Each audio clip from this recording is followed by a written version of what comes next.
సమయంలో దేవుని వాక్యంలో నుండి అపొస్తలుల కార్యములు 2వ అధ్యాయం తీసుకుందాం. మొదటి వచనం నుండి కొన్ని వచనాలు మార్చి చదువుకుందాం. అపొస్తలుల కార్యములు 2వ అధ్యాయము మొదటి వచనం నుండి.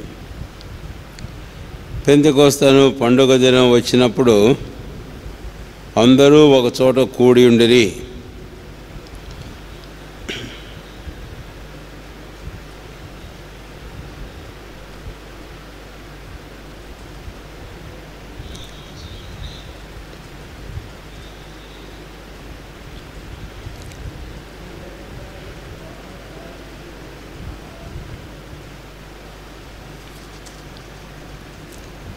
మరియు అగ్ని జ్వాలల వంటి నాలుకలు విభాగింపబడినట్టుగా వారికి కనబడి వారిలో ఒక్కొక్కని మీద వరాలగా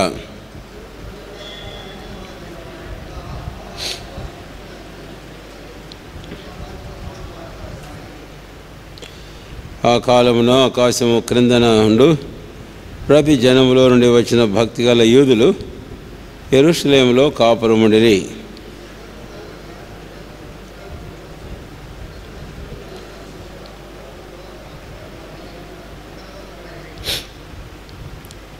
అంతటా అందరూ విభ్రాంతి నుండి ఆశ్చర్యపడి, ఇదిగో మాట్లాడుతున్న వీరందరూ గలిలయులు కారా?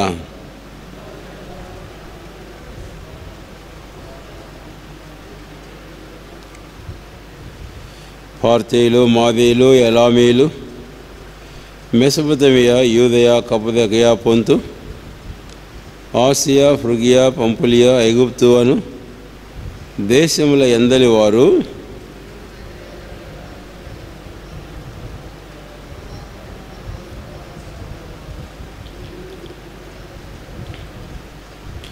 క్రేతీయులు, అరబీయులు మొదలైన మనమందరమును వీరు మన భాషలతో దేవుని గొప్ప కార్యములను వివరించుట వినుచున్నామని చెప్పుకొనిరి. చాలు.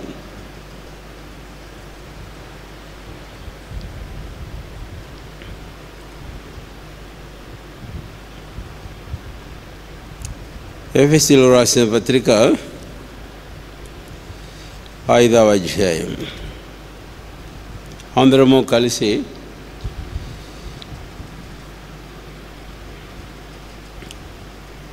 పద్దెనిమిదవ వచనం చదువుకుందాం. ఎఫెసీ 5:18. అందరము కలిసి. మరియు మద్యముతో మత్తులయ్యుండొకడి, దానిలో దుర్వ్యాపారం కలదు, అయితే ఆత్మ పూర్ణులై యుండుడి అని ప్రార్థన చేసుకున్నాం.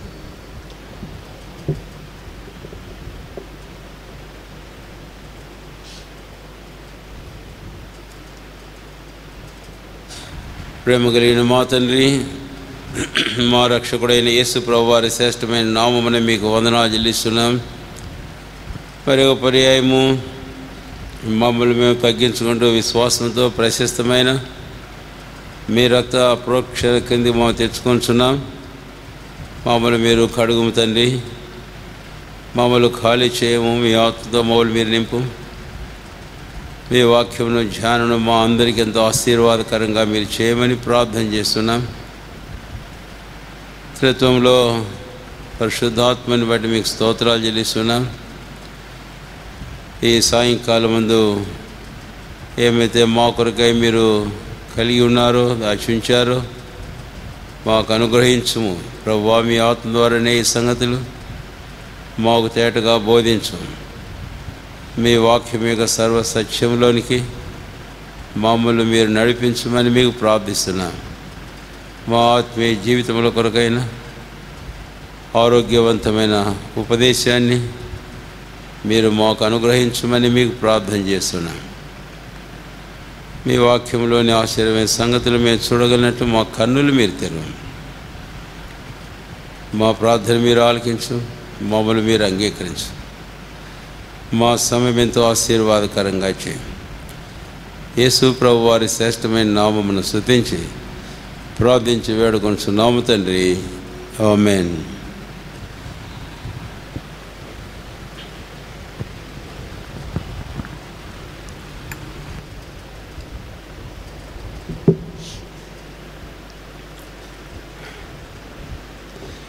వాక్య పరిచర్య కొరకు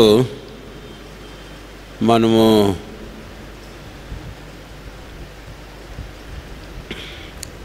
త్రిత్వమైన ఆ దేవునిలో మూడవ వ్యక్తి పరిశుద్ధాత్మ దేవుడు. అందరి గురించి మనం ధ్యానం చేసుకుంటూ వచ్చాం కొన్ని వారములు. ఆ తర్వాత మనం అయిపోయాము. కనుక అదే అంశాన్ని గురించి సాయంకాలం ముందు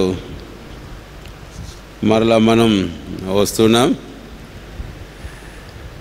చదివిన వాక్య భాగములో అపొస్తలుల కార్యములు 2వ అధ్యాయమును ఇంకా ఇతర భాగాలు మనం ఆధారంగా తీసుకొని మనము ఈ పరిశుద్ధాత్మనికి వచ్చిన ఈ వాక్య పరిచర్య ఇలాగ ఆరంభించాం. ఒకటి, పరిశుద్ధాత్మని యొక్క పేర్లు, ఆ తర్వాత వాటి యొక్క భావం. అది మొదటి వారంలో మనం చూసాం. మనం 7 పేర్లు మనం జ్ఞాపం చేసుకున్నాం. అంటే 7 మాత్రమే కాదు, ఇంకా అనేక పేర్లు ఉన్నాయి. అయితే ఆ 7 పేర్లు కాబట్టి 7 names which are mentioned in the scriptures and their significance అనేది మనం మొదటి వారంలో మనం ధ్యానం చేశాం. ఆ తర్వాత 2వ వారానికి వచ్చినప్పుడు మనం పరిశుద్ధాత్ముడు 4 కాలములను గురించి మనం మాట్లాడుకున్నాం. ఒకటి, క్రీస్తు పూర్వం పరిశుద్ధాత్ముడు ఆయన ప్రమేయము గురించి మనం మాట్లాడుకుంటూ వచ్చాం. రెండవది, ప్రభువైన యేసుక్రీస్తు వారు శరీరధారి అయిన దినాలలో పరిశుద్ధాత్ముడు ఆ కాలమును గూర్చి పరిశుద్ధాత్మని యొక్క ప్రమేయమును గూర్చి తలంచి. మూడవది, ప్రభువైన యేసుక్రీస్తు వారు పరమునకు ఆరోహణమయ్యాక ఈ భూమి మీద జన్మించిన సంఘం అంటే ప్రస్తుత దినాలలో పరిశుద్ధాత్ముడు సంఘమునకు సంబంధించి ఈ 3వ కాలంలో మనము చూస్తూ వచ్చాము. ఆ తర్వాత 4వదిగా ఒక దినం రాబోతుంది. పౌలు చెప్పినట్టు 2వ తెస్సలోనికల పత్రిక 2వ అధ్యాయం 7వ వచనంలో అడ్డగించువాడు ప్రక్కకు తొలుగు వరకు అని పరిశుద్ధాత్ముడు ఆయన సంఘం ద్వారా ఈ లోకంలో ప్రస్తుత కాలంలో ధర్మ విరోధ సంబంధమైన మర్మమును వాని కార్యములను అడ్డగించుతూ ఉన్నాడు. అయితే ఒక దినం వస్తుంది, ఈ పరిశుద్ధాత్ముడు సంఘాన్ని తీసుకొని ప్రావణకు సమర్పించేందుకు మధ్యాకాశానికి వెళ్ళబోతాడు. ఆ తర్వాత ఇక 4వ కాలం వస్తుంది. అంటే సంఘ కాలం తర్వాత 4వ కాలం. కాబట్టి అది చివరి కాలం అని మనం చెప్పుకుందాం. ఒకవేళ అది క్రీస్తు విరోధి పరిపాలన 7 సంవత్సరాలు, ఆ తర్వాత మరికొన్ని రోజులు. కాబట్టి అది 4వ కాలం, సంఘం తర్వాత అని. పరిశుద్ధాత్ముడు ఆయన ప్రమేయం ఏమిటి అనేది మనం జ్ఞాపం చేసుకున్నాం 2వ వారంలో. కాబట్టి 4 times related to holy spirit, పరిశుద్ధాత్మనికి సంబంధించి 4 కాలములను మనం చూసాం. బిఫోర్ క్రైస్ట్, ఆ తర్వాత క్రీస్తు శరీరధారిగా ఉన్న దినాలలో at the time of the incarnated Christ. అంతేకాదు after the church is born, the time of the church. ఆ తర్వాత 4వదిగా after the rapture of the church, the end time.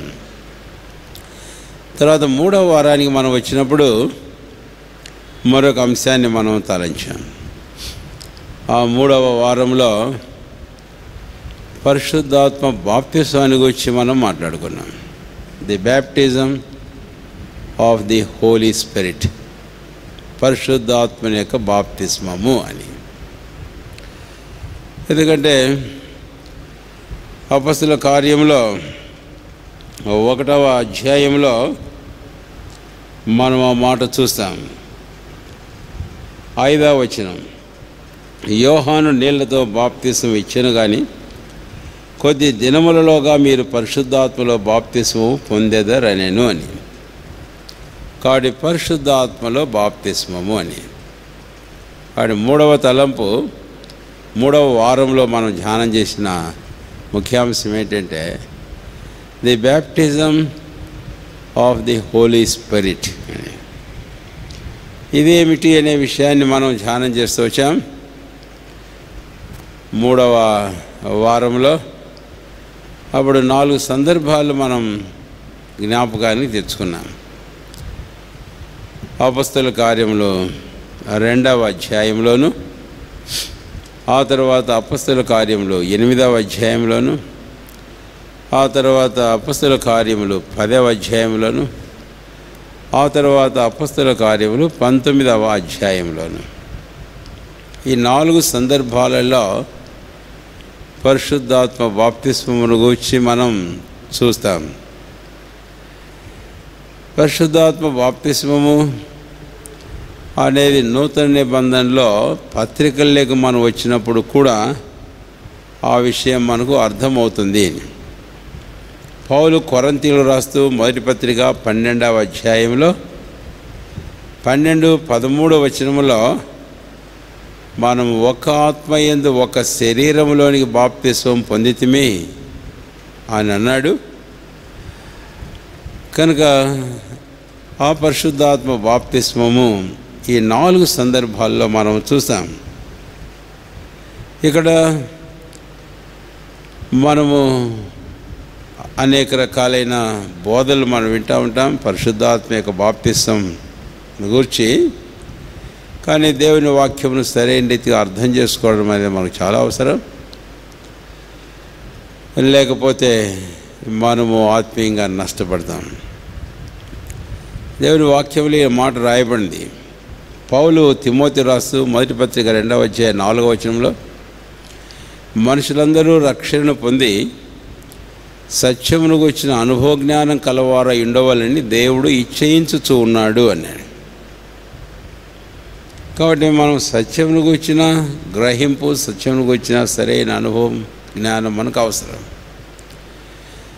యేసుప్రభు వారు యోహాను సువార్త 14-16 అధ్యాయాలలో పరిశుద్ధాత్మను గురించి తన శిష్యులతో మాట్లాడేటప్పుడు ఆయన వచ్చినప్పుడు ఆయన మిమ్మల్ని సర్వ సత్యంలోనికి నడిపించును అని అంటాడు 16వ అధ్యాయంలో విశేషంగా. కాబట్టి మనం దేవుని వాక్యమును రక్షణ పొందిన తర్వాత అందులో సత్యమును సరైనదిగా అర్థం చేసుకొని అన్వయించుకొని ఆ ప్రకారం జీవించడం మనకు చాలా అవసరం. అందుకని పరిశుద్ధాత్మ బాప్తిస్మము ముఖ్యమైన ఉద్దేశం ఏమిటి అని అంటే ఈ 4 సందర్భాలు మనం చదివినప్పుడు మనకు ఆ విషయం తేటగా అర్థమవుతుంది. 2వ అధ్యాయంలో కేవలం యూదుల్లోంచి రక్షణ పొందిన వారు మాత్రమే పరిశుద్ధాత్మ బాప్తిస్మం పొందారు. ఆ దినాన భూమి మీద సంఘం జన్మించింది అని. రెండవది అపొస్తలుల కార్యములు 8వ అధ్యాయంలో సమరయులు వారు మనం చూస్తాం పరిశుద్ధాత్మని వారు పొందారు. అంటే పరిశుద్ధాత్మ బాప్తిస్మం వారు పొందారు. ఎవరి సమరయులు అంటే వారు కల్తీ జనాంగం. మనకు తెలుసు యోహాను సువార్త 4వ అధ్యాయం వారు కూడా ఆ స్త్రీ చెప్పిన మాటల్లో మనకు అర్థమవుతుంది ఏంటి అంటే యూదుడవైన నీవు సమరయులను మాతో సాంగత్యమేమిటి, సంబంధం ఏంటి అని. అయినా కూడా మళ్ళీ ఏమన్నది, మా తండ్రి అయిన యాకోబు మాకిచ్చిన బావిది అంటే ఆమె అబ్రహాము, ఇస్సాకు, యాకోబుతో సంబంధాన్ని ఇక్కడ తెలియపరచడం మనం చూస్తాం. క్లెయిమ్స్ ది రిలేషన్షిప్ విత్ ఇస్రాయేల్తో తనకున్న సంబంధాన్ని మళ్ళీ ఆమె చెబుతూ ఉంది. అందుకని ఆ మాట వాడాను. కాబట్టి వీరు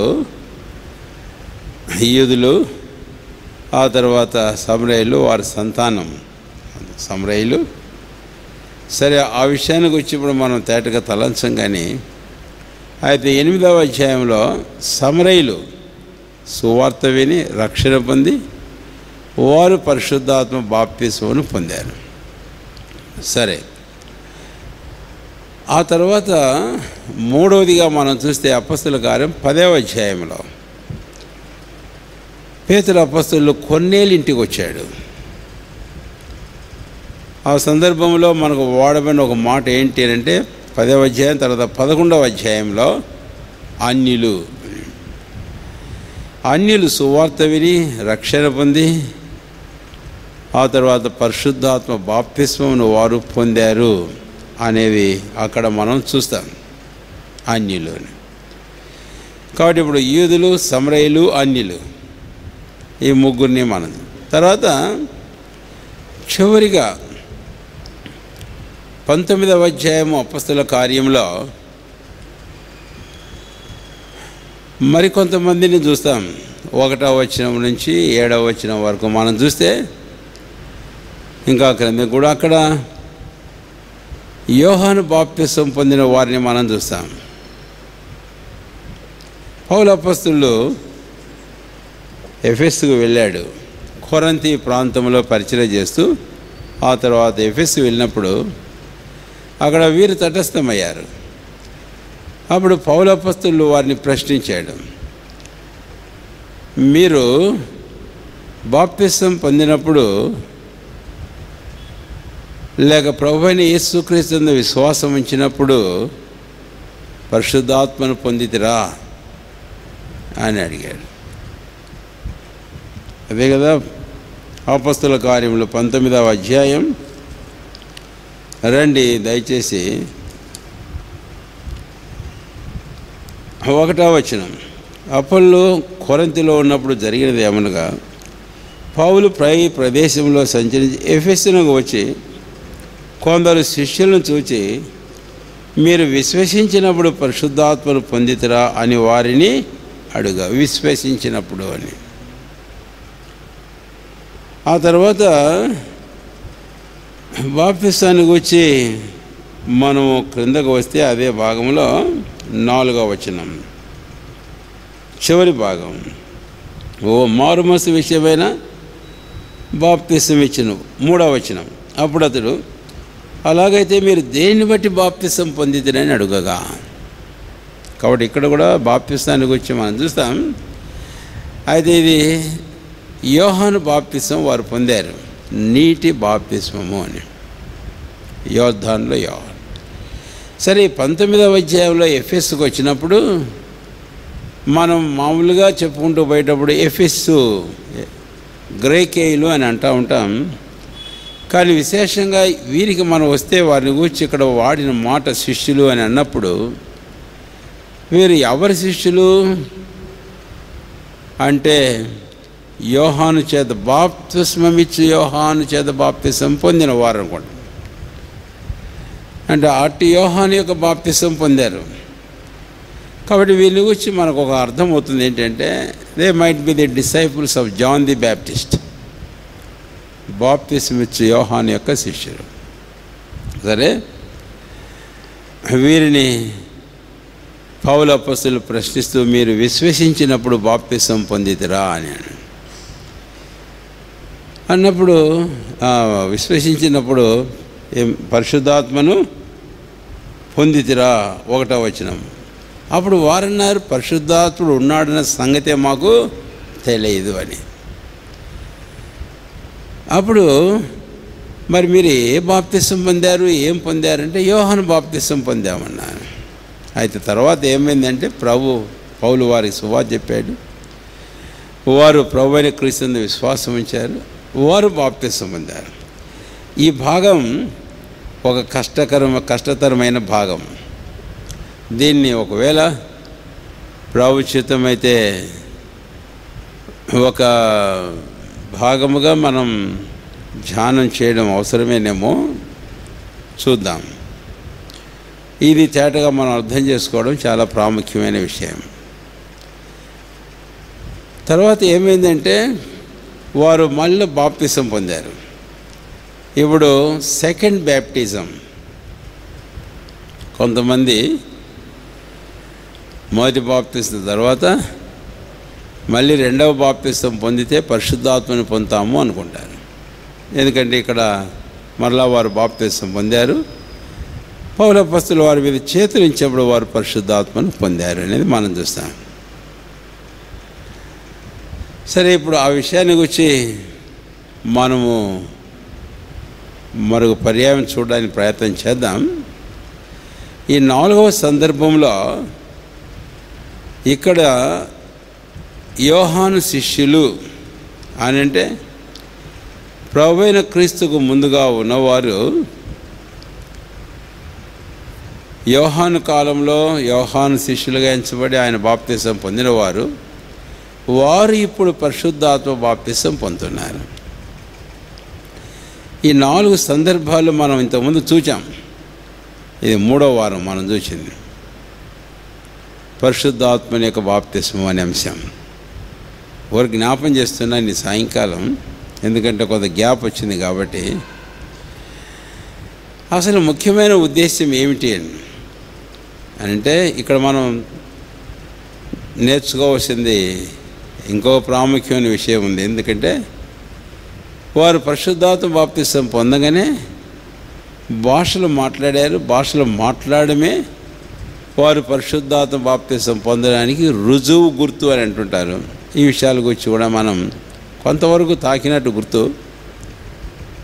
మళ్ళీ మనం చూద్దాం. అయితే 4 సందర్భాల్లో మనం గమనించినప్పుడు వాస్తవంగా ఒక సందర్భంలో వారు పరిశుద్ధాత్మ బాప్తిసం పొందినప్పుడు భాషలు మాట్లాడినట్టు లేదు. తర్వాత this might be the last occurrence of speaking tongues after having received the Holy Spirit. పరిశుద్ధాత్మని వారు బాప్తిసం పొందిన తర్వాత భాషలు మాట్లాడము అనేది బైబిల్లోనే ఇది చివరి ఘటన అనుకుంటాను. ఆ తర్వాత ఇలాంటిది ఎప్పుడు లేదు. ఎందుకు అని అంటే మరి 9వ అధ్యాయానికి మనం వస్తే పౌలు అపొస్తలుని జీవితంలో మనం చూస్తాం. తాను బాప్తిసం పొందాడు అననీయ తన దగ్గరికి వెళ్ళినప్పుడు. తర్వాత అననీయ తను చెప్పిన మాట మనకు తెలుసు, పరిశుద్ధాత్మను పొందినట్టు లేచి బాప్తిసం పొందండి. పరిశుద్ధాత్మను పొందాడు. అయితే ఆయన భాషలతో మాట్లాడినట్లుగా మనం చూడం. సరే, ఆ సందర్భానికి వచ్చినప్పుడు విషయం చూద్దాం. అయితే ఆ ముఖ్యమైన ఉద్దేశం మీకు చెప్పి 4వ వారం ఏం ధ్యానం చేసామో దానికి వెళ్దాం. ఈ 4 సందర్భాలు ప్రత్యేకంగా ప్రభు అనుమతించాడు. 2లో యూదులు, 8లో సమరయులు, 10లో అన్యులు, 19లో యోహాను యొక్క శిష్యులు, ఎఫెసులో ఉన్నవారు. వీరందరూ పరిశుద్ధాత్మ బాప్తిసం పొందడం అనేది ఏంటి అని అంటే 1 కొరింథీ 12వ అధ్యాయము 12, 13 వచనాలు మన చక్కని జవాబు ఉంది. కాబట్టి యూదులైనా, గ్రీకు దేశస్థులైనా, హెల్లెనీయుడైనా, దాసుడైనా, స్వతంత్రుడైనా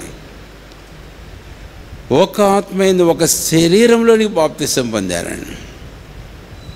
అంటే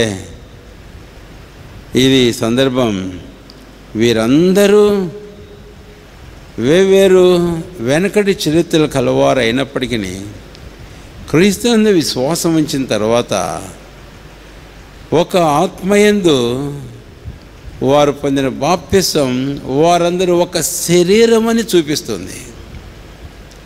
ఒక్క సంఘం, యూదుల సంఘం ఒకటి, సమరయుల సంఘం ఒకటి, అన్యుల సంఘం ఒకటి, యోహాను శిష్యుల సంఘం ఇంకోటి కాదు.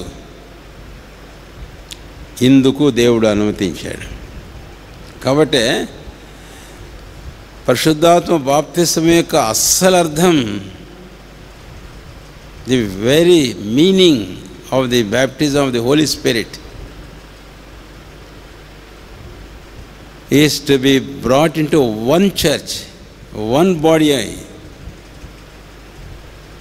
Which is the church of living God. జీవముల దేవుని సంఘమైన ఆ ఒక్క సంఘం, ఆ ఒక్క క్రీస్తు శరీరంలో ఐక్యపరచబడడం, ఏకం చేయబడడం, దాని భావం. సరే, 3వ వారం విషయానికి వచ్చి మనం ధ్యానించాం. 4వ వారానికి మనం వచ్చినప్పుడు మరొక సందర్భాన్ని ముఖ్యాంశంగా మనం ధ్యానించాం. అదేమిటి అంటే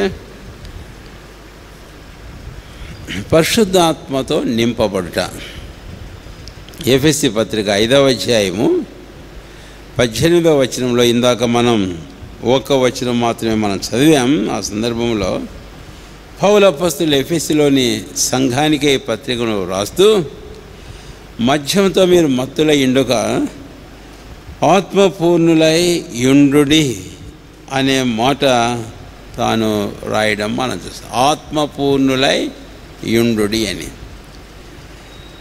కనుక ఇప్పుడు 4వ వారంలో మనం పరిశుద్ధాత్మను గురించి ధ్యానించినప్పుడు the filling of the Holi spirit, పరిశుద్ధాత్మని నింపుదల అనేది మనం చూసాం.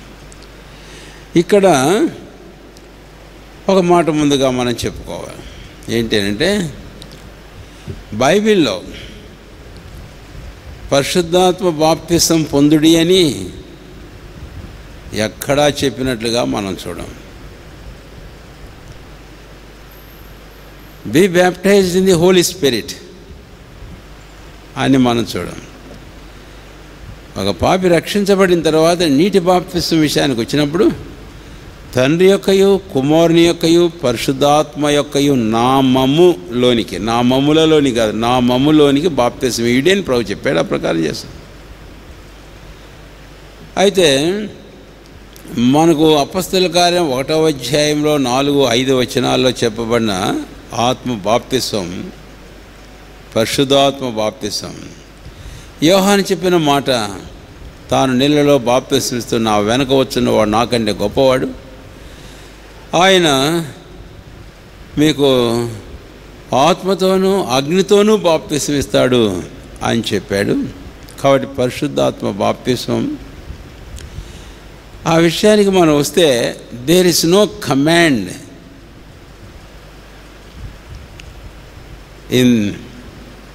in the scriptures that you should be baptized with the baptism of the Holy Spirit. పరిశుద్ధాత్మ బాప్తిస్వం మీరు పొందాలి అని లేఖనాల్లో ఎక్కడ కూడా ఆజ్ఞ లేదు.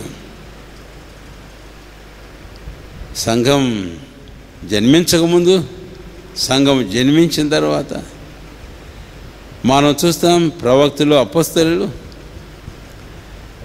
ఎంతో సేవ చేశారు, ఎన్నో సంఘాలు కట్టబడ్డాయి. నేడు ప్రపంచవ్యాప్తంగా ప్రభువైన యేసుక్రీస్తు వారి సంఘాన్ని మనం చూస్తాం.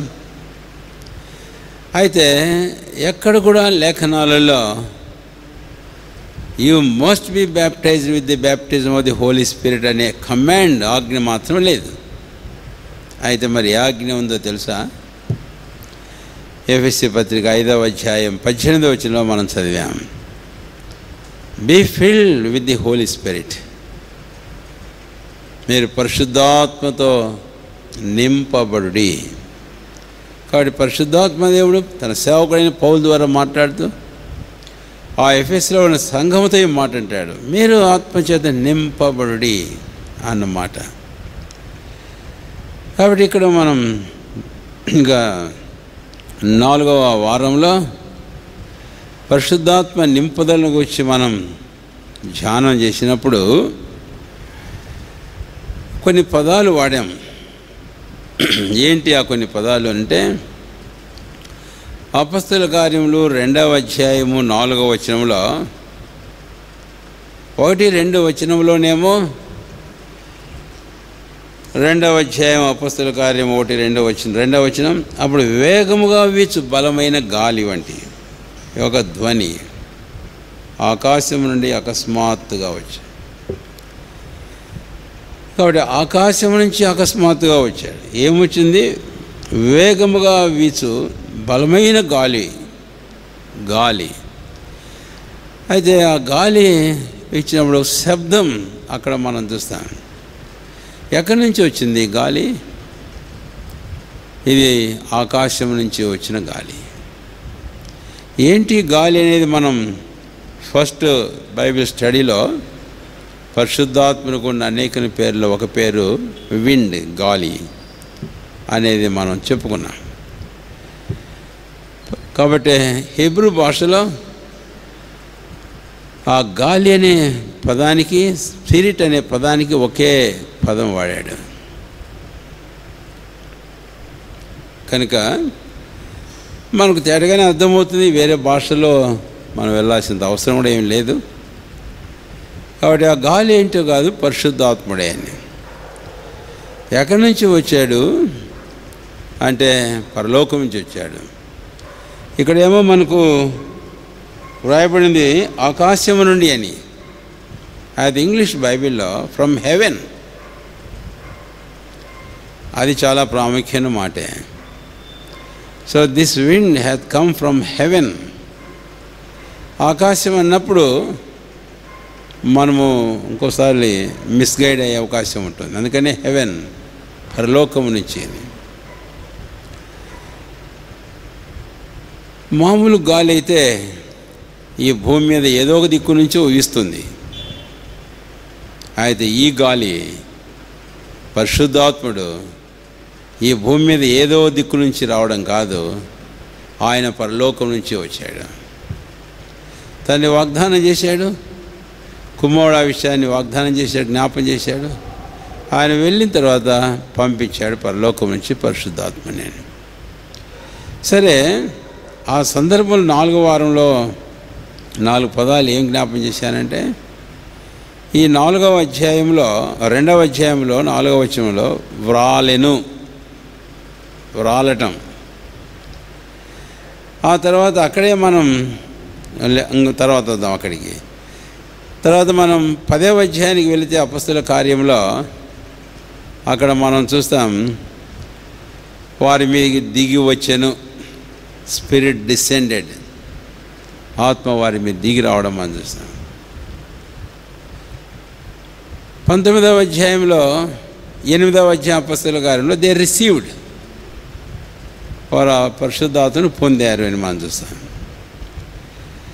అది కూడా మనం జ్ఞాపం చేసుకున్నాం. ఆ తర్వాత 4వ పదం ఇంకోటి, 2వ అధ్యాయం 4వ వచనం, they were filled with the Holi Spirit, వారు పరిశుద్ధాత్మ చేత నింపబడడం అనేది మనం చూచాం. కాబట్టి ఈ విషయాన్ని గురించి మనం ధ్యానం ఆరంభించాం 4వ పాఠంలో, కానీ పూర్తి చేయలేదు. కాబట్టి ఇప్పుడు 5వ పాఠంగా దానికి మనం వస్తున్నాం ఇప్పుడు. అందుకనే 2వ అధ్యాయం మనం కొన్ని వచనాలు చదివాం. ఆ తర్వాత ఎఫెసీ పత్రిక 5వ అధ్యాయం 18వ వచనం మనం చదివాం. మనం భాగానికి వస్తే ఇప్పుడు మనము 4వ వచనంలో వారు పరిశుద్ధాత్మ చేత వారు నింపబడ్డారు అని. నేను ఇందాక ఒక మాట మీకు జ్ఞాపం చేశాను. ఏంటి అని అంటే, లేఖనాలలో పరిశుద్ధాత్మ బాప్తిసం పొందుడి అని మనకు ఎక్కడ ఆజ్ఞ లేదు.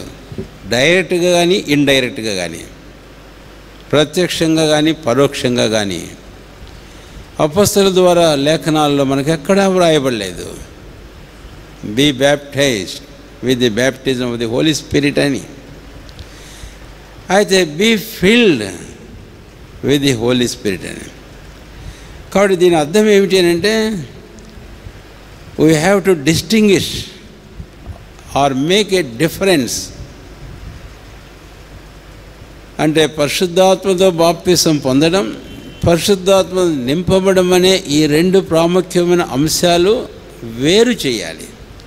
వీటి మధ్య ఉండేటటువంటి వ్యత్యాసాన్ని, భేదాన్ని మనం అర్థం చేసుకోవాలి అని. కాబట్టి పరిశుద్ధాత్మ బాప్తిసం పొందడం అనేది ఒకటి, ఆ తర్వాత పరిశుద్ధాత్మ నింపబడం అనేది మరొకటి. అది నేను 4వ వారంలో మీకు జస్ట్ జ్ఞాపం చేస్తూ వచ్చాను. అయితే ఇప్పుడు ఈ వారానికి మనం వచ్చినప్పుడు ఆ మాట జ్ఞాపం చేశాను. పరిశుద్ధాత్మ బాప్తిసం పొందిన ఆజ్ఞ ఎక్కడా లేదు. కాబట్టి ఏ ఒక్క వ్యక్తి అయినా సరే ఆత్మ బాప్తిసం నేను పొందాలి అని వేచి ఉండే అవసరం లేదు. ఎవరైనా అలాంటి బోధలు చేస్తే ఆ బోధలు సరైనవి కావు. ఎందుకు అని అంటే, బోధలు చేసేదానికి కొన్ని ఆధారాలు వాళ్ళు తీసుకుంటుంటారు.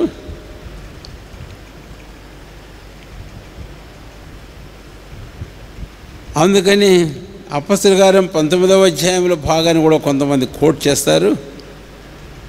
వారు ముందు బాప్తిసం పొందారు కానీ ఆత్మను పొందలేదు. కాబట్టి ఇప్పుడు మీరు పరిశుద్ధాత్మ బాప్తిసం పొందాలంటే మళ్ళీ బాప్తిసం అంతే, మీరు ఆత్మ బాప్తిసం పొందుతారు. కొంతమంది బోధకులు సూటిగా అడుగుతారు, ఏమిటంటే, నీవు విశ్వసించినప్పుడు పరిశుద్ధాత్మ బాప్తిసం పొందావా అంటే. ఎందుకంటే పౌలు 19వ అధ్యాయంలో వారిని క్వశ్చన్ చేశాడు. కానీ అది మన సరైనదిగా అర్థం చేసుకోవడం అక్కడ అవసరం. లేఖనాలు అది బోధిస్తుంది, ఆత్మదేవుడు అది బోధిస్తున్నాడు. కాబట్టి పౌలు వారిని ప్రశ్నించలే. అయితే వీరు ఎవరు, అసలు వీరు విశ్వసించారా, వీరు నిజంగా రక్షించబడ్డారా లేదా అన్న సంగతి తెలుసుకోవడానికి పౌలు వారిని ఆ ప్రకారం ప్రశ్నించాడే తప్ప మరొకటి కాదు. సరే, దానికి ఎప్పుడో ఇంకోసారి వద్దాం అనుకున్నాం కాబట్టి మళ్ళీ అక్కడ ఉండకుండా ముందుకు పోదాం. కాబట్టి పరిశుద్ధాత్మ బాప్తిసం, పరిశుద్ధాత్మ నింపుదల రెండు వేరైనటువంటివి అని. వేరేనని ఇప్పుడు మనం పరిశుద్ధాత్మ నింపుదలకు మనం వస్తే 2వ అధ్యాయము అపొస్తలుల కార్యంలో రండి, దయచేసి 4వ వచనం. 4వ వచనం ఇందాక మనం చదివాం, మరలా చదువుతూనే ఉన్నాం. 2వ అధ్యాయం 4వ వచనం, అందరూ పరిశుద్ధాత్మతో నిండిన వారై ఆ ఆత్మ వారికి వాక్శక్తి అనుగ్రహించిన కొలది అన్య భాషలతో వారు మాట్లాడలేని. కాబట్టి అందరూ పరిశుద్ధాత్మతో నిండిన వారే అని. ఇక్కడ మాత్రం ఒకటి గుర్తుంచుకోవాలి మనం, ఆ దినం వారందరూ పరిశుద్ధాత్మతో బాప్తిసం పొందారు.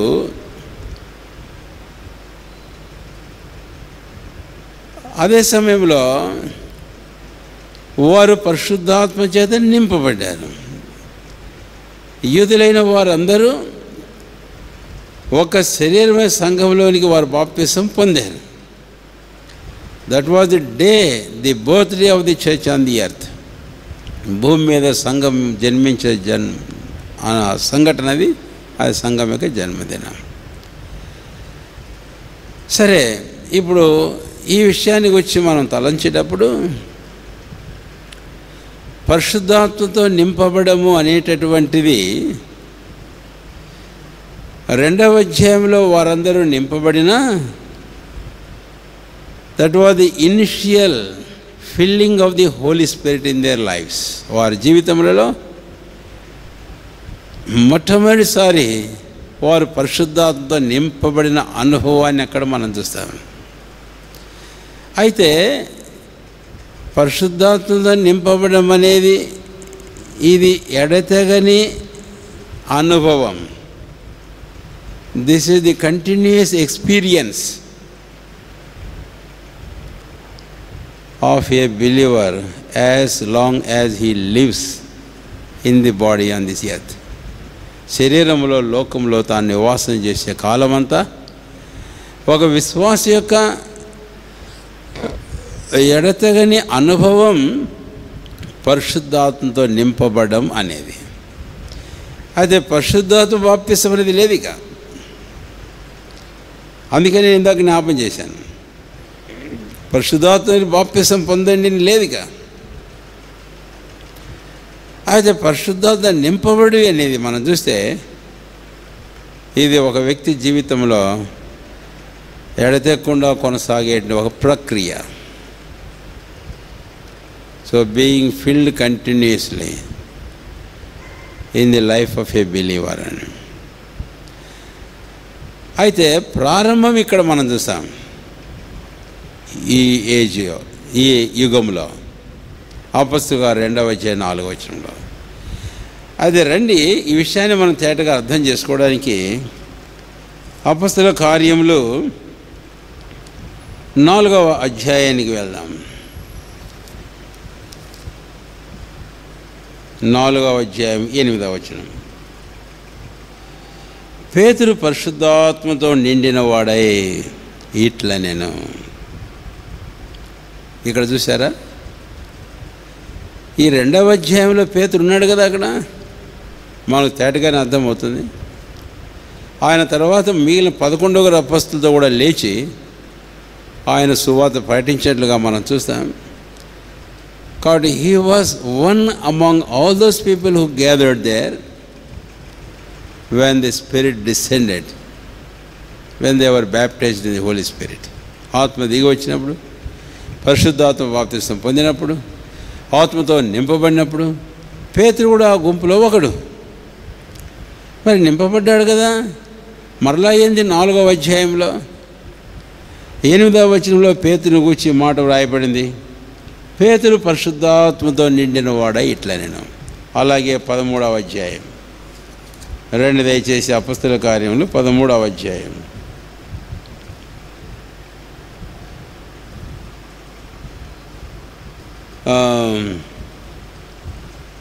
అపొస్తలుల కార్యం కాదండి, అక్కడే 4వ అధ్యాయం 31వ వచనంలోనే. 4వ అధ్యాయం 31వ వచనం పేతురు విషయమే చూస్తాం. మళ్ళీ ఇక్కడ వారు ప్రార్థన చేయగానే వారు కూడిన చోట కంపించిన అప్పుడు వారందరూ, పేతురు కూడా ఉన్నాడట. ఆ తర్వాత 2వ అధ్యాయంలో ఉన్న వారిలో ఇంకెంతమంది ఉన్నారో మనకు తెలియదు, ఎందుకంటే ఇది initial days of the church on the earth.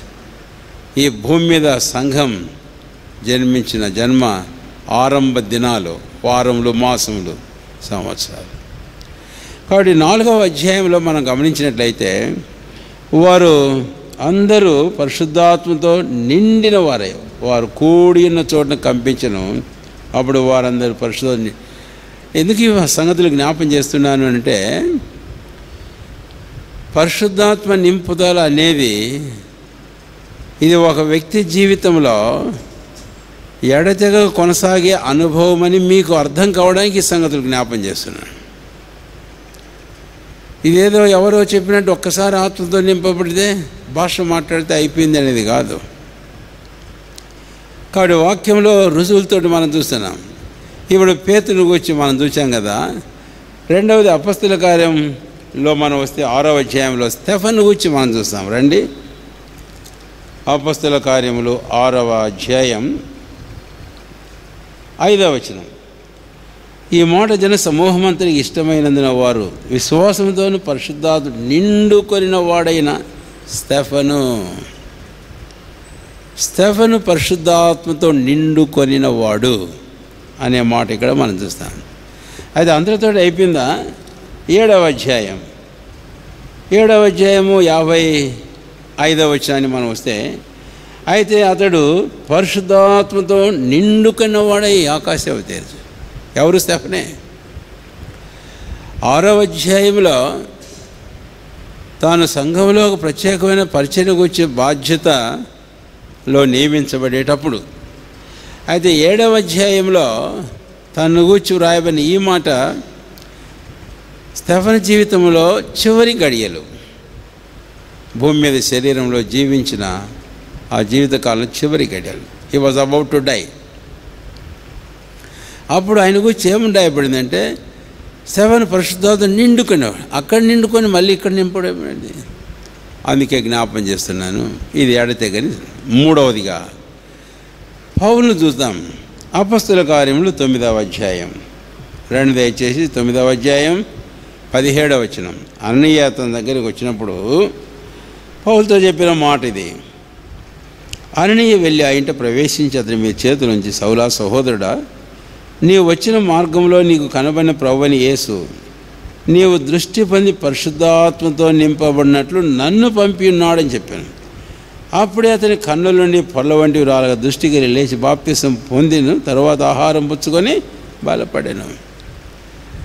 అంటే పౌలు ప్రభులో విశ్వాసం ఉంచాడు. ఆ తర్వాత బాప్తిసం పొందాడు. బాప్తిసం పొందిన తర్వాత అననీయ దేవుడు తనకి ఏం చెప్పాడు అనే విషయాన్ని సౌలుతో చెప్పేటప్పుడు నీవు పరిశుద్ధాత్మతో నింపబడినట్లు అని. అంటే ఇది మనకు గ్రహింపగలిగే మాట ఏంటంటే, పౌలు తాను రక్షణ పొందిన తర్వాత, బాప్తిసం పొందిన తర్వాత తాను కూడా పరిశుద్ధాత్మ నింపబడ్డాడు. The initial filling of the Holi spirit in Paul's life అనేది ఇక్కడ మనం చూస్తాం. అంతటితో అయిపోయిందా? ఇక పౌలు జీవితంలో మనం గమనించినట్లయితే దయచేసి అపొస్తలుల కార్యములు 13వ అధ్యాయం 9వ వచనం. 13వ అధ్యాయము 9వ వచనం అపొస్తలుల కార్యము. ఇక్కడ ఆయనకు వచ్చే మాట చూస్తాం. అందుకు పౌలు అనబడిన సౌలు పరిశుద్ధాత్మతో నిండిన వాడే. అదేమో 9వ అధ్యాయంలో రక్షణ పొందిన ప్రారంభమే, ఇంకా కన్నుల నుంచి పొరలు రాలేదు. ఆ తర్వాత బాప్తిసం పొంది ఇప్పుడు నింపబడ్డాడు. అయితే 13వ అధ్యాయానికి మనం వస్తే 9వ వచనంలో తర్వాత పౌలు తాను సేవకు వచ్చే సేవలో గడుపుతున్నాడు. కొన్ని ఏళ్ళు గడిచినాయి ఇప్పటికే. 9వ అధ్యాయం 17వ వచనం, 13వ అధ్యాయం 9వ వచనం. ఈ మధ్యకాలంలో పౌలు జీవితంతో కొన్ని ఏళ్ళు గడిచినాయి. అంటే ఇక్కడ మరలా పౌలు పరిశుద్ధాత్మతో నిండుకునేవాడయ్యాను. ఫిలిప్పీయులకు రాసిన 1వ అధ్యాయంలో కూడా పౌలు అపొస్తలుడు ఏమంటాడంటే 19వ వచనంలో, క్రీస్తు యేసు యొక్క ఆత్మ నాకు సమృద్ధిగా అనుగ్రహించబడింది. స్టాల్ ఈ 3 సందర్భాలు ముఖ్యమైన వ్యక్తులు నేను మీకు జ్ఞాపం చేశాను. ఒకటి పేతురును, రెండవది స్టెఫను, మూడవది పౌలును. వీరి జీవితంలో మనం గమనించినట్లయితే మీరు తర్వాత ఇంకా చూడండి అనేకమైన భాగాలు, వారు ఎడతెగకుండా ఆత్మచేత నింపబడుతూ వచ్చిన వారి జీవిత అనుభవం. కాబట్టే పరిశుద్ధాత్మతో నింపబడడం అనేది ఒక్క దినం ఒక వ్యక్తి జీవితంలో జరిగి అయిపోయే సంఘటన మాత్రమే కాదు. అది రక్షించబడిన ఒక వ్యక్తి తన జీవితంలో జీవితాంతం తాను వెళ్ళవలసిన ఒక ఎడతెగని ప్రక్రియ అనేది ఇక్కడ మనకు అర్థమవుతూ వచ్చింది. సరే, ఇప్పుడు మనం ఎఫెసీ పత్రిక 5వ అధ్యాయం 18వ వచనంలో రండి. మరలా అక్కడికి దయచేసి ఎఫెసీ పత్రిక 5వ అధ్యాయము 18వ వచనం. 18వ వచనం. మరియు మద్యంతో మత్తుల ఇండుకుడి, దానిలో దుర్వ్యాపారం కలదు, అయితే ఆత్మపూర్ణులై ఇండుడి అని. ఈ వచనం మనం చదివినప్పుడు మనకు అర్థమయ్యే కావలసిన తలంపు ఏంటంటే, మనం పరిశుద్ధాత్మతో నింపబడటం ఎలాగో అనేది మనకు అర్థమవుతుంది అనుకుంటాను. ఎందుకంటే మీరు మద్యముతో మత్తులయ్యుండకుడి అని, తర్వాత పరిశుద్ధాత్మతో మీరు నింపబడుడి అని అనడంలో ఒక వ్యక్తి తన జీవితంలో, ఒక విశ్వాసి తన జీవితంలో ఈ పరిశుద్ధాత్మ చేత నింపబడే ఈ కంటిన్యూయస్ ఎక్స్పీరియన్స్ అనేది రావాలి అని అంటే తన జీవితంలో అవసరమైంది ఏంటి అంటే తాను ఖాళీ చేయబడాలి.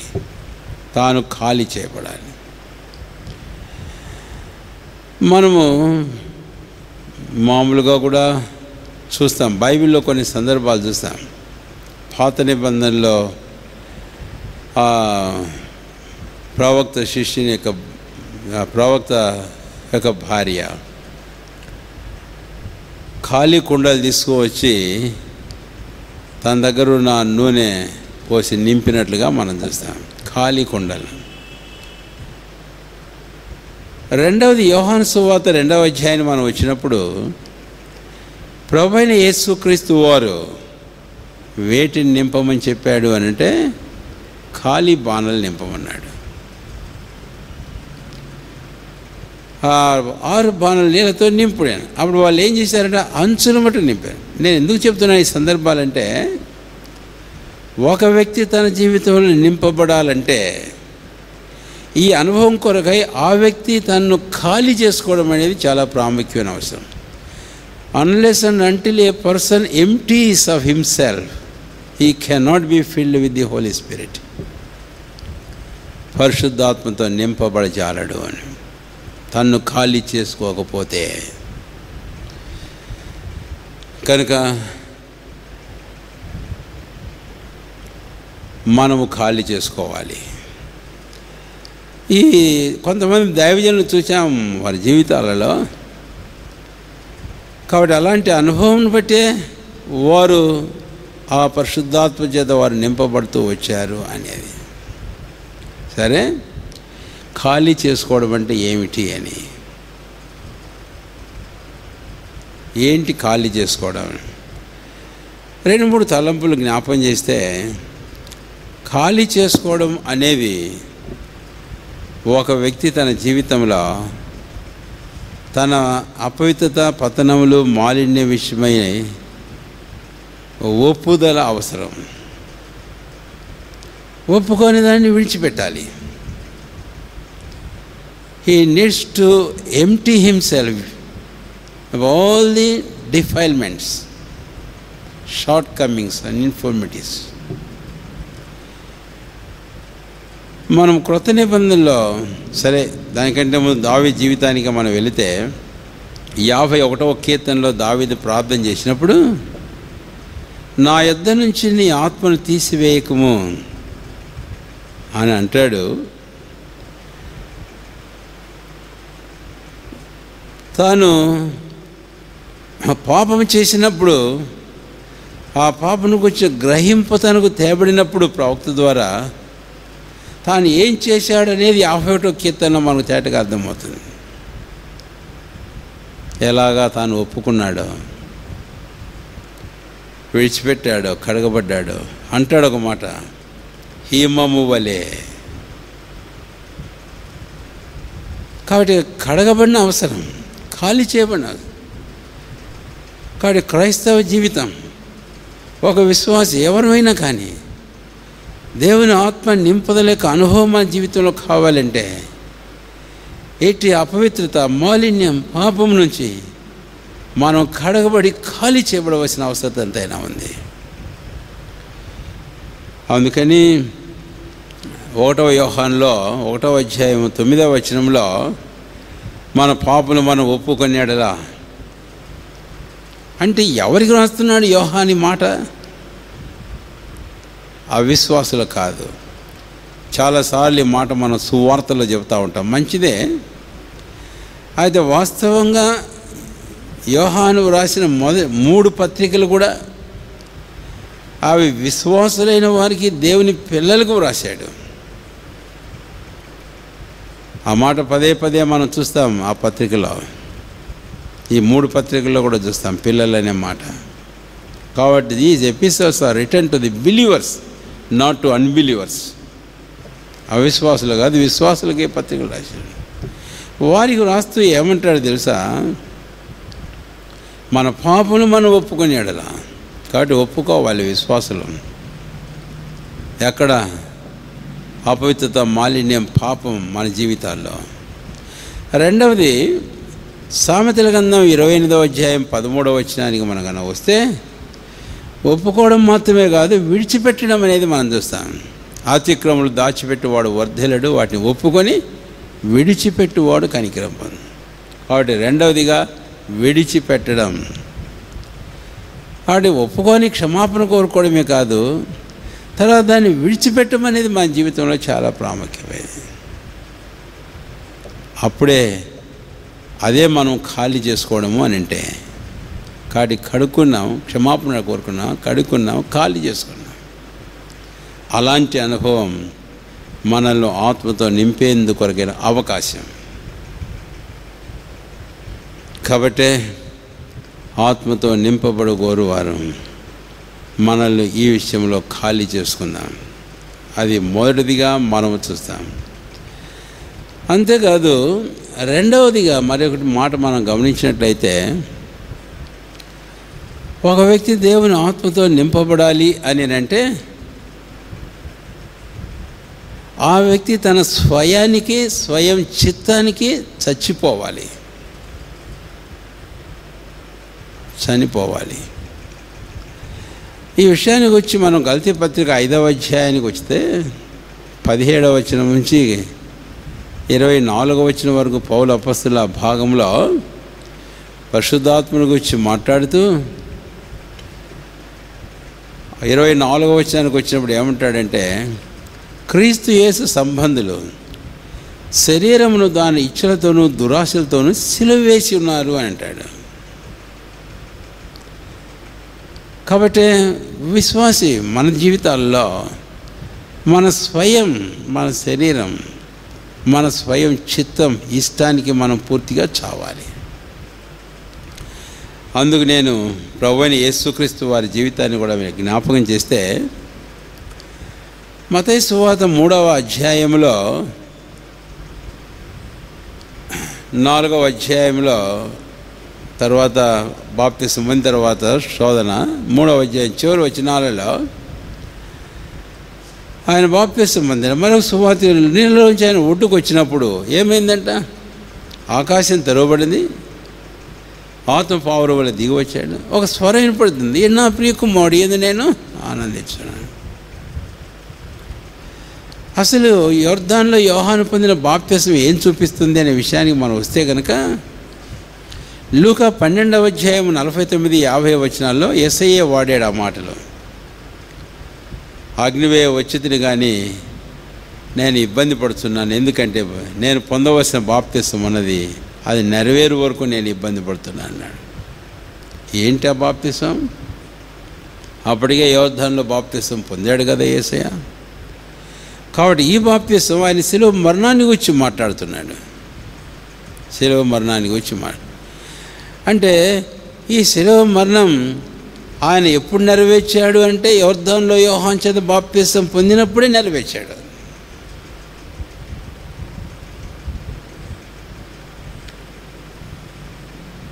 ఆ తర్వాత ప్రభువైన యేసుక్రీస్తు వారి శిలువలో తను బలిగా అర్పించుకోవడంలో మనం అది చూస్తాం.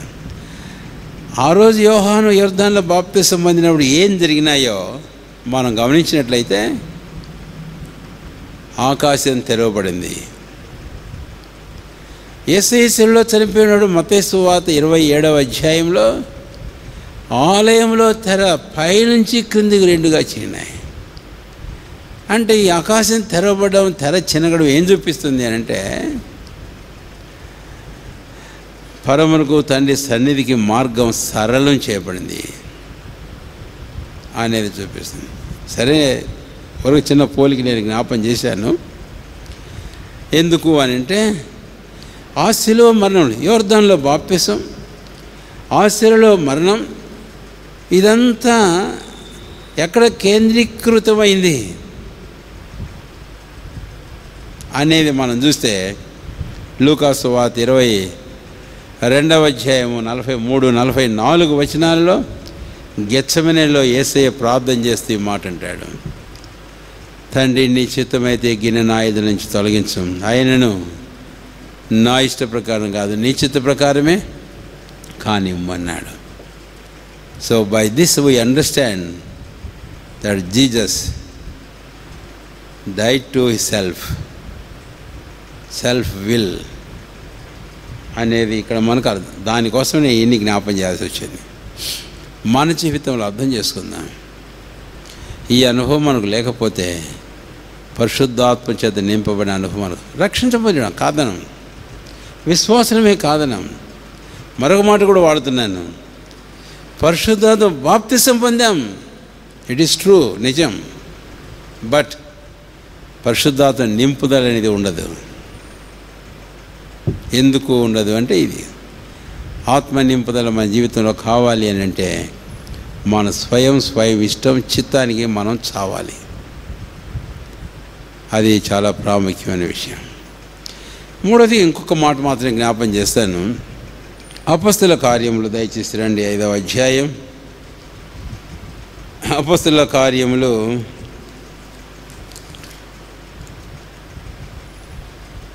5వ అధ్యాయము 32వ వచనం. మేమును దేవుడు తనకు విధేయులైన వారికి అనుగ్రహించిన పరిశుద్ధాత్మయు ఈ సంగతులకు సాక్షులమైన, తనకు విధేయులైన వారికి అనుగ్రహించిన పరిశుద్ధాత్మయు. ఈ మాట దయచేసి గమనించండి. ఆవిడ మన జీవితంలో మూడవదిగా దేవునికి, ఆయన వాక్యానికి విధేయత మనల్ని ఆత్మ నింపుదల తీసుకువచ్చేదిగా ఉంది. కాబట్టి మనల్ని ఖాళీ చేసుకోవడం అని అంటే ఏమిటి అని అంటే, ఒకటి మన జీవితంలో ప్రతి అపవిత్ర మాలిన్యం నుంచి కడగబడాలి, ఖాళీ చేసుకోవాలి. రెండవది మనం చూసాం, మన స్వయం ఇష్టం చిత్తానికి సంపూర్ణంగా మనం కాదని ఖాళీ చేసుకోవాలి. నా ఇష్టం కాదు, నీ ఇష్టమే అని చెప్పి ఆ చక్కని అనుభవం మన జీవితంలో అవసరం. ఆ దావీదులో కూడా చూస్తాం. ఆ తర్వాత మూడోదిగా మనం చూస్తాం మన విధేయత. ఎఫెసీ 5వ అధ్యాయం రాసేటప్పుడు అక్కడ 22వ వచనం నుంచి మనం చూస్తే సంఘము క్రీస్తునకు లోబడినట్లు అనే మాట. ఆ విషయానికి మనం ఎఫెసీ పత్రిక 1వ అధ్యాయము 20 చివరి 2 వచనాలకు మనం వస్తే, సమస్తమును నింపుచున్న వారి సంపూర్ణత ఏంది? ఏంటి సంఘం? అయితే అది ఎక్కడుంది అని అంటే ఆయన పాదముల కింద ఉంది. 2 ఎఫెసీ పత్రిక 1వ అధ్యాయం, ఎఫెసీ పత్రిక 1వ అధ్యాయం 22, 23 వచనాలు. మరియు సమస్తమును ఆయన పాదముల క్రింద ఉంచి, ఏంటి ఆ సమస్తము? సమస్తంపైనే ఆయనను సంఘమును శిరస్సుగా నియమించను. కాబట్టి ఆ సమస్తం ఏంటో కాదు సంఘం. ఆ తర్వాత 23వ వచనం, ఆ సంఘమైన శరీరం, ఆ శరీరాన్ని గురించి మళ్ళీ సమస్తమును పూర్తిగా నింపుచున్న వాని సంపూర్ణత. పదే సమస్తం. ఆ సమస్తమైన సంఘం ఆయన పాదముల కింద ఉంచబడింది. అంటే సంఘముని శరీరంలో క్రీస్తు ఏమైనాడు? శిరస్సు అయినాడు. ఆ విషయమే 5వ అధ్యాయంలో భార్యాభర్తల సంబంధాన్ని గురించి వ్రాస్తూ పౌలు అపొస్తలుడు ఏమంటాడు? 22, 23 వచనం అంటే, సంఘము క్రీస్తులకు లోబడినట్లు ప్రతి విషయంలో స్త్రీలు తమ సొంత పురుషులకు లోబడి ఉండాలి. ఆ తర్వాత మనం పేతురు అపొస్తలుడు ఆ సంగతిని గురించి వ్రాసేటప్పుడు 1వ పేతురు 3వ అధ్యాయము 6, 7 వచనాలలో శారా అబ్రాహామును యజమానుడిని పిలుచుతనికి లోబడి ఉండాను.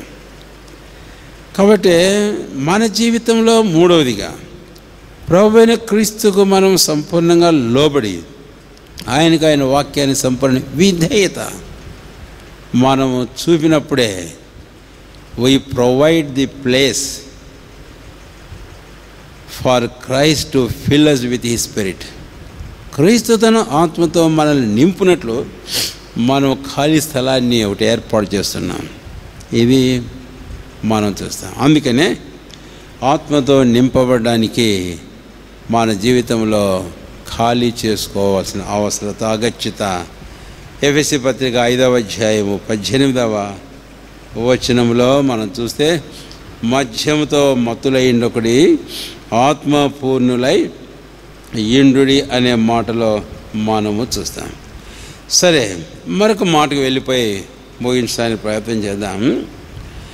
ఇప్పుడు 2వ అధ్యాయంలో 8వ అధ్యాయం 10వ అధ్యాయం 19వ అధ్యాయాలలో మనం చూసాం ఆత్మ బాప్తిస్తానికి వచ్చి, లేక 2వ అధ్యాయం 4వ వచనంలో వారందరూ ఆత్మతో నింపబడ్డారనే మాట కూడా మనం చూస్తాం. అంతేకాదు 10వ అధ్యాయంలో పేతురు అన్యుల ఇంట్లో ఉన్నప్పుడు అక్కడ కూడా మనం చూస్తాం వారు పరిశుద్ధాత్మ నిండిన వారే అన్నటువంటి మాట. అక్కడ ఇంకా వాళ్ళు బాప్తిసం కూడా పొందారా? ఆ తర్వాత వారు బాప్తిసం పొందారు. As they heard Peter preaching, spirit descended upon them. పేతురు వారితో మాట్లాడుతున్న సువార్త మాట వారు వింటుండగానే పరిశుద్ధాత్ముడు వారి మీకు దిగి వచ్చాడట. వారందరూ ఆత్మ నింపబడ్డారు. వారు ఇంకా బాప్తిసం కూడా పొందలే.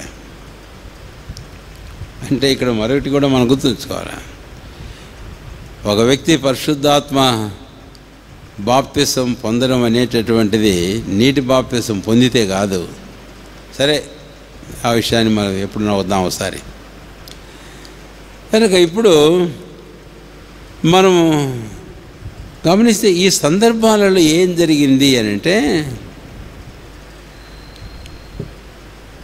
వారు భాషలతో మాట్లాడారని మేము చూస్తాం. అయితే పరిశుద్ధాత్మతో నింపబడడం, ఇప్పుడు మరొక తలంపు ఏం చెప్పాలంటే, ఏంటి దాని ఫలం? What is the fruit of being filled with the Holi spirit? పరిశుద్ధాత్మతో నింపబడటం వలన ఫలం ఏంటి అని. Fruit are the result of being filled with the Holi Spirit. ఒక వ్యక్తి పరిశుద్ధాత్మతో నింపబడితే దాని ఫలాలు ఏంటివి అనేది 5వ అధ్యాయంలో మనం గలతీయులు రాసిన పత్రికలో ఇందాక జ్ఞాపం చేసుకున్నాం, కానీ కిందికి వెళ్ళాం 24వ వచనానికి. అయితే 22వ వచనంలో అక్కడ కొన్ని మాటలు మనం చూస్తాం, లేక 17వ వచనం నుంచి కూడా మీరు చూడడం మంచిదే. గలతీయులు రాసిన పత్రిక 5వ అధ్యాయము 16వ వచనం, ఆత్మానుసారంగా నడుచుకొనడి అని. అంటే వారు ఆత్మానుసారంగా నడుచుకుంటారు అనేది ఒక మాట జ్ఞాపం చేస్తారు. ఇక్కడ ఆత్మానుసారంగా నడుచుకుంటారనేది చూస్తాం. ఇంగ్లీష్లో దే వాక్ ఇన్ స్పిరిట్, వారు ఆత్మయందు నడుచుకుంటారట. సరే, ఆత్మానుసారంగా అని వాడిని మాట ఇదే పౌలు అపోస్తలుడు రోమీలు రాస్తూ తాను 8వ అధ్యాయంలో 5, 6, 7 వచనాలు 8 వచనాలలో శరీరానుసారంగా నడుచుకోవడానికి వచ్చి మాట్లాడాడు. శరీరానుసారులు అంటే they that walk according to the flesh. కనుకనే ఇక్కడ ఈ 2 మాటలు మనం చూస్తాం. ఒక వ్యక్తి కన్నా దేవుని ఆత్మతో నింపబడిన అనుభవం కలిగి ఉన్నాడది ఎట్లా అర్థమవుతుంది అని అంటే, ఆ వ్యక్తి ఆత్మానుసారంగా నడుచుకోవడం, ఆత్మయందు నడుచుకోవడం. మరి ఒక మాట కూడా వాడచ్చు, రోమా 8వ అధ్యాయం 14వ వచనంలో ఆ వ్యక్తి ఆత్మ ద్వారా నడిపించబడ్డం. కాబట్టి ఆత్మానుసారంగా ఆత్మయందు ఆత్మ ద్వారా నడిపించబడతారు. ఇది అంటే ఎఫెసీ 5వ అధ్యాయం 18వ వచనం మాట వాడాడు కాబట్టి ఊరక అలా జ్ఞాపం చేస్తాం కొంత అర్థం కావడానికి. మద్యంతో మత్తులై ఇండకుడి అని అంటే, ఒక వ్యక్తి పూర్తిగా మద్యం తాగి మత్తుడైపోతే తాను ఎలాగా నడుస్తాడు? తను అలా నడిచేది చూసినప్పుడు తను ఏమంటారు? వాడు తాగుడు పోతాడు అంటాడు. అంటే వాడు తాగిన మద్యం దాన్ని బట్టి వాడు నడుచుకుంటున్నాడు.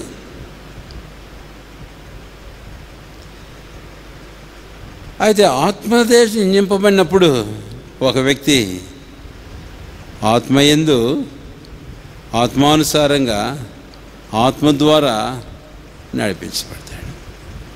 అది మనం చూస్తాం. సరే, 22వ వచనం. ఇప్పుడు గలతీ పత్రిక 5వ అధ్యాయం 22వ వచనం.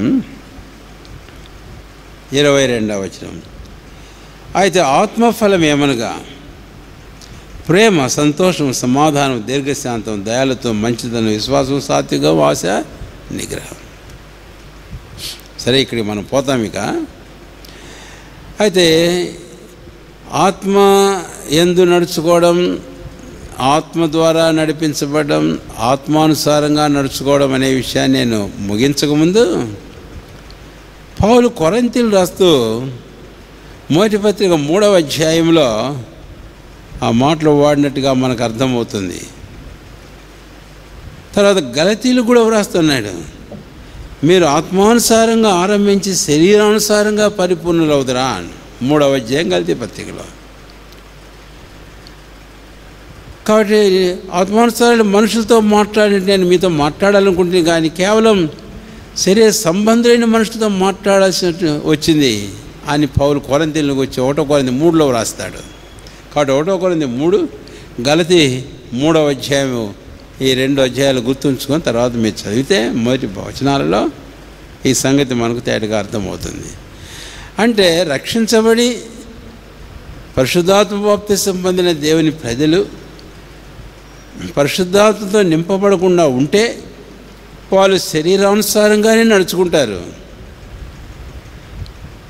శరీరానుసారంగా నడుచుకునేవాడు శరీరం యొక్క ఇచ్చలు ఇష్టం నెరవేరుస్తుంటాడు. అది రోమా 8వ అధ్యాయం మీద తర్వాత చూడండి, 5, 6, 7, 8 వచనాల్లో వారు ఇలాగుంటారు. కాబట్టి వారి ఆ క్రియలను బట్టి వారు ఆత్మానుసారులా, వారు శరీరానుసారులా. ఇక్కడ అవిశ్వాసుల గురించి మాట్లాడడం లేదండి.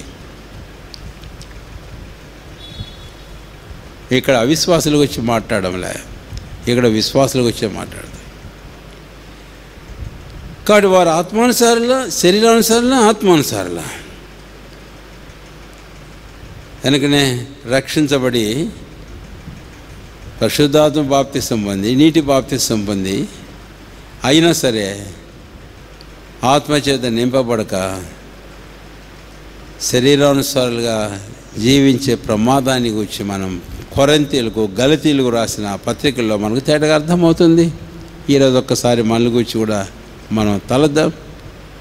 మనం ఎలాగా నడుచుకుంటున్నాం, ఇంకా శరీరానుసారంగానైనా లేక ఆత్మానుసారంగానా? ఆత్మానుసారంగా నడుచుకోవాలంటే ఆత్మచేత నింపబడాలి.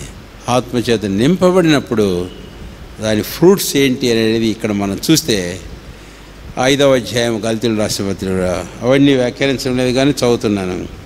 ఆత్మ ఫలమేమనగా అంటే ఆత్మచేత నింపబడిన ఫలం, అనుభవ ఫలమేమనగా ప్రేమ, 2వది సంతోషం, 3వది సమాధానం, 4వది దీర్ఘశాంతం, 5వది దయాలుత్వం, 6వది మంచితనం, 7వది విశ్వాసం, 8వది సాత్వికం, 9వది ఆశా నిగ్రహం.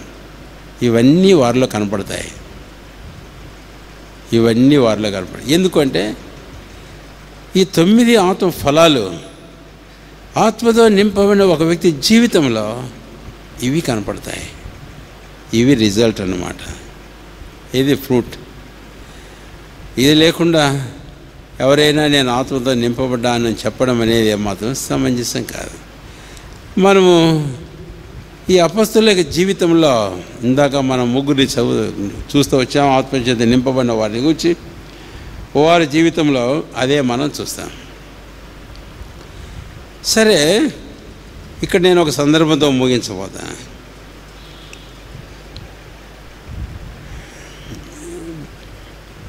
ఈరోజు మనం చాలాసార్లు వింటూ ఉంటాం, క్రైస్తవుల్లో కొన్ని తెగలవారు లేకపోలేదు, కొంతమంది బోధకులు లేకపోలేదు. ఆత్మచేతగా నింపబడితే వీటిని గురించి చెప్పరు.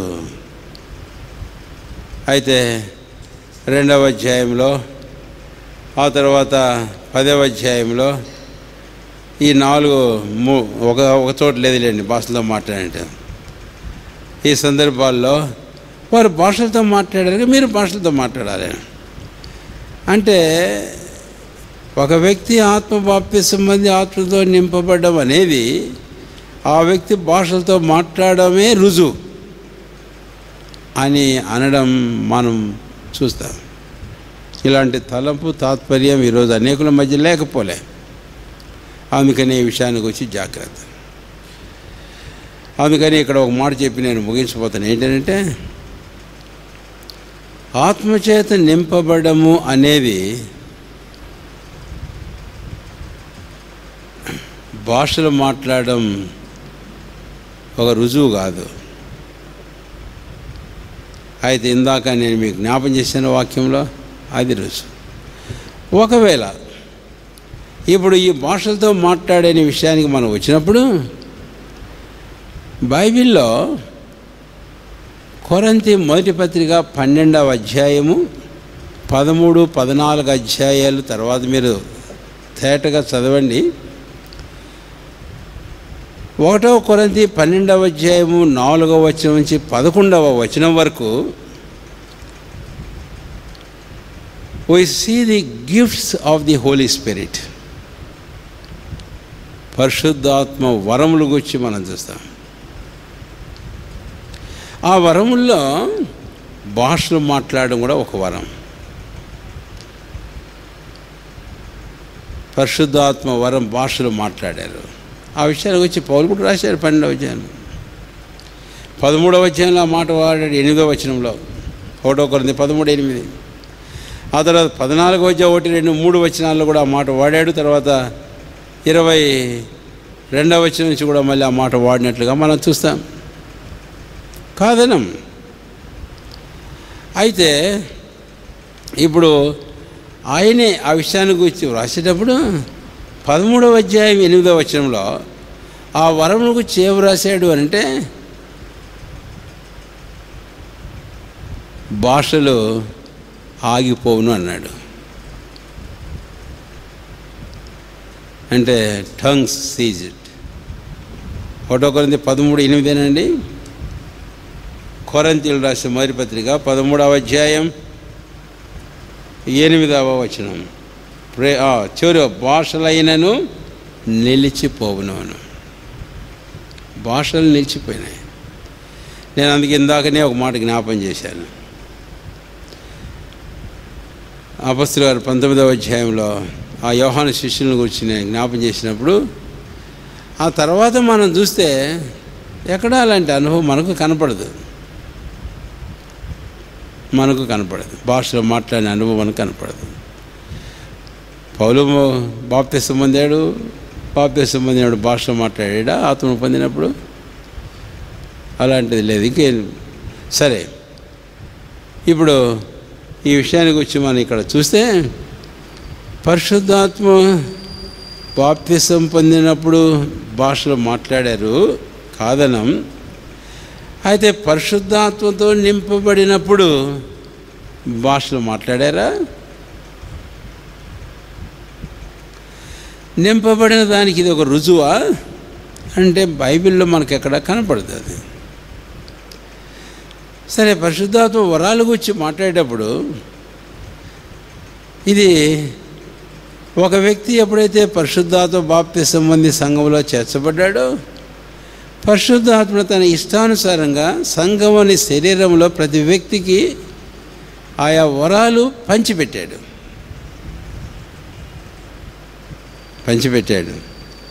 అందులో భాషల వరం ఉంది, ఇంకా మిగిలిన వరాలు కూడా చాలా ఉన్నాయి.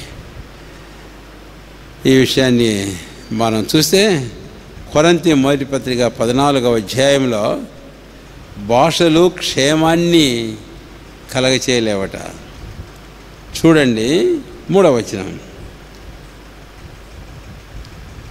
1 కొరింథీ 14:3. క్షేమాభివృద్ధి హెచ్చరికయు ఆధునికులంటూ ప్రవచించేవాడు మనుషులతో మాట్లాడచ్చు. భాషతో మాట్లాడేవాడు తనకి క్షేమావధి కలగజేసుకుని, కానీ ప్రవచించేవాడు సంఘములకు క్షేమావధి కలగజేసు. కాబట్టి భాషలతో మాట్లాడడం అనేది నేను ఇంకా ఆయన్ని చదవడం లేదు ఇప్పుడు. ఇట్ ఈజ్ పర్సనల్, ఒక వ్యక్తి యొక్క వ్యక్తిగత అనుభవమే. తనకే అది క్షేమం కలగజేస్తుంది అనేది మనం చూస్తాం. కానీ సంఘానికి క్షేమం కలగజేయదు. అయితే పరిశుద్ధాత్మ వరాలు ఈవులు గురించి మనం మాట్లాడితే 12వ అధ్యాయము 4వ వచనం నుంచి 11వ వచనం వరకు 7వ వచనం చాలా ప్రాముఖ్యమైనది. 7వ వచనం ఏమంటే తెలుసా? అందరి ప్రయోజనం కొరకాయి, అంటే సంఘము క్షేమం కొరకాయి. ఇంకెన్నో భాషలు, ఎన్నో వరాలు పరిశుద్ధాత్మ ఇచ్చాడు. కాబట్టి ఒకవేళ ప్రవచితమైతే ఈ సందర్భాన్ని గురించి కూడా మనం చూద్దాం. భాషలు అనే విషయం అది కూడా మనము ఇంకా కొంత మట్టుకు తేటగా ధ్యానం చేసుకోవడం అవసరమే. ఇందాక నేను ఒక సందర్భాన్ని గురించి జ్ఞాపం చేసినట్టు ఈ విషయాన్ని గురించి కూడా తదుపరి మనం చూడడానికి ప్రయత్నం చేద్దాం. కాబట్టి ఆత్మతో నింపబడడం అనే దానికి భాషలు మాట్లాడడం గుర్తు కాదు. భాష అనేది పరిశుద్ధాత్మనికి వరమే. అయితే అంతకంటే మించిన వరాలు ఉన్నాయి. ఈ భాష ఒక తనకు క్షేమం కలగజేస్తుందేమో తప్ప అందరికీ క్షేమం కలగజేసేది కాదు. అంతేకాదు భాషలు నిలిచిపోవును అన్నాడు. కాదనం ప్రవచనం కూడా నిరర్థకమవును అని అన్నాడు. అయితే ఆత్మవరాలనేవి ఈరోజు సంఘంలో మరి రక్షించబడిన ప్రతి వ్యక్తికి ఇవ్వబడినాయి. తన చిత్త ప్రకారం వాటిని కార్యసాధన ఉంచడం ద్వారా సంఘం యొక్క క్షేమం కొరకై పాటుపడడానికి వీలుంటుంది. కాబట్టి ఈ విషయాల గురించి మనం ఈ రోజున 5వ వారంగా పరిశుద్ధాత్మ యొక్క నింపుదల అంటే ఏంటి, ఎలాగూ ఆ నింపుదల యొక్క రుజువులేంటి, ఆ నింపుదల అనేది సంఘానికి ఎలాగా క్షేమాన్ని కలుగజేసేటువంటిది ఆయన సంగతుల గురించి మనం తలసొచ్చాం. ఈ విషయాలు మీరు ఇంకా వ్యక్తిగతంగా వాక్యం యొక్క వెలుగులో ప్రార్థనాపూర్వకంగా ధ్యానం చేయడానికి ప్రయత్నించండి. ప్రార్థన చేసుకుందాం.